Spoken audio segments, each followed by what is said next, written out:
மாண்புமிகு தமிழ்நாட்டு முதலமைச்சர் ஐயா தளபடத்திலே வைக்கக்கூடிய வேண்டுகோள், ஐயா அவர்களே, இந்த கிராமப்புறங்களிலேயும் பேரூராட்சி பகுதியிலேயும் பணியாற்றக்கூடிய தூய்மை பணியாளர்களுக்கு ஒரு ஊதியம் குறைவாக இருப்பதாக சொல்கிறார்கள். அதை தயவு செய்து ஒரு கலந்தாய்வு செய்து அவர்களுக்கு சற்று ஏறக்குரிய ஒரு ஊதியத்தை நீங்கள் உயர்த்தி தருவதற்கு முயற்சி செய்ய வேண்டும். நாட்டின் 79வது சுதந்திர தின விழா பொள்ளாச்சி அருகே உள்ள ஜமீன் ஊத்துக்குளி பேரூராட்சி அலுவலகத்தில் நடைபெற்றது.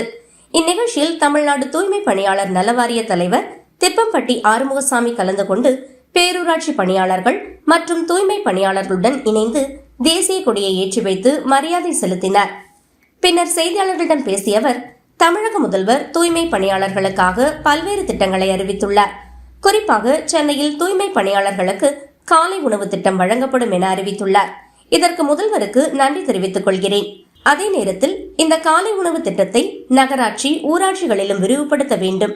மேலும் தூய்மை பணியாளர்களின் பல ஆண்டு கால கோரிக்கையாக இருக்கும் ஊதிய உயர்வு வழங்கும் நடவடிக்கையை தமிழக முதல்வர் விரைவில் மேற்கொள்ள வேண்டும் என கோரிக்கை விடுத்தார். இன்றைக்கு தூய்மை பணியாளர்களுக்கென்று பல்வேறு நலத்திட்டங்களை மாண்புமிகு தமிழ்நாட்டு முதலமைச்சர் ஐயா தளபதி அவர்கள் அறிவித்திருக்கிறார்கள். அதிலே ஒன்று காலை உணவு திட்டம் என்ற திட்டத்தை சென்னை மாநகராட்சியிலே துவங்குவதாக, அதற்கு நிதி 10 கோடி ரூபாய் ஒதுக்குவதாக அறிவித்திருக்கிறார்கள்.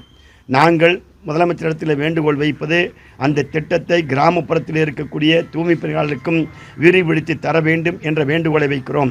மாண்புமிகு தமிழ்நாட்டு முதலமைச்சர் ஐயா தளபடத்திலே வைக்கக்கூடிய வேண்டுகோள், ஐயா அவர்களே, இந்த கிராமப்புறங்களிலேயும் பேரூராட்சி பகுதியிலேயும் பணியாற்றக்கூடிய தூய்மை பணியாளர்களுக்கு ஒரு ஊதியம் குறைவாக இருப்பதாக சொல்கிறார்கள். அதை தயவு செய்து ஒரு கலந்தாய்வு செய்து அவர்களுக்கு சற்று ஏறக்குரிய ஒரு ஊதியத்தை நீங்கள் உயர்த்தி தருவதற்கு முயற்சி செய்ய வேண்டும் என்ற வேண்டுகோளையும் உங்கள் சார்பிலே வைத்துக்கொள்ள கடமைப்பட்டிருக்கிறோம்.